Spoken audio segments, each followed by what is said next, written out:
ஒரு பஸ்ல எடுத்த ஒரே வீடியோ தான் ஒரு லைஃபே அதை மாத்திடுச்சு. சொல்லப்போனா ஒரு லைஃபே அங்கே போயிடுச்சு. கேரளா லோக்கல் பஸ்ல ஒரு ஃபீமேல் பேசஞ்சர் அவங்கள அபியூஸ் பண்றாங்க சொல்லிட்டு ஒரு வீடியோ எடுத்து போடுறாங்க.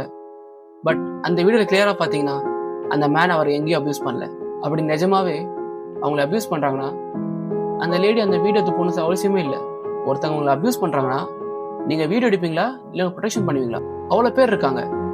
உங்களை அபியூஸ் பண்ற நீங்க சொல்றீங்க, ஏன் வீடியோ எடுக்கணும்? அங்கங்க ஸ்பாட்லேயே கேட்கலாம்ல. கேட்டால் எது தப்பு எது உண்மைன்னு தெரிஞ்சிடும் நம்மளுக்கு. அதோட வீடியோ எடுத்து ஒரு தப்பான இன்ஃபர்மேஷன் நீங்க சொல்லி இன்னைக்கு ஒரு லைஃபே போயிருக்கு. தீபக்னு ஒருத்தர், அவரும் அந்த பஸ்ஸை டிராவல் பண்றாரு. ஜஸ்ட் அந்த பொண்ணு பக்கத்துல அவரும் நிக்கிறாரு. பட் அந்த வீடியோ கிளியரா பாத்தீங்கன்னா எந்த இடத்துலயுமே அவர் அந்த பொண்ணை மிஸ்யூஸ் பண்ற மாதிரி எங்க ரெக்கார்டே ஆகல. இன்ஃபேக்ட் சொல்ல போனா அவர் கை லைட்டா படுது, பட் அது அவர் வாண்டடா பண்ணல. நீங்க கிளியரா பாத்தீங்கன்னா அது கேஷுவலா படுது. பிளஸ் அந்த பொண்ணு தான் கிட்ட போய் நின்று இருக்கு. கை இன்கேஸ் கை பட்டா கூட நம்ம ஏன் அந்த வீடியோ சொல்லணும்? அந்த ஸ்பாட்லயே கேட்கலாம்ல. இந்த வீடியோ வைரல் ஆகுது. தீபக்கு நிறைய ஆன்லைன் அபியூஸ் பிளஸ் நிறைய பேர் தப்பா பேச ஆரம்பிச்சாங்க. அது அவருக்கு ரொம்ப டிப்ரெஸ்ட் ஆயிட்டு அவர் சூசைட் பண்ணிக்கிறார். ஒரு தப்பான இன்ஃபர்மேஷன், ஒரு தப்பான வீடியோ, ஒரு லைஃப் இப்போ இங்க இல்லை. இது யார் பொறுப்பு? பொண்ணுங்களுக்கும் சரி பசங்களுக்கும் சரி.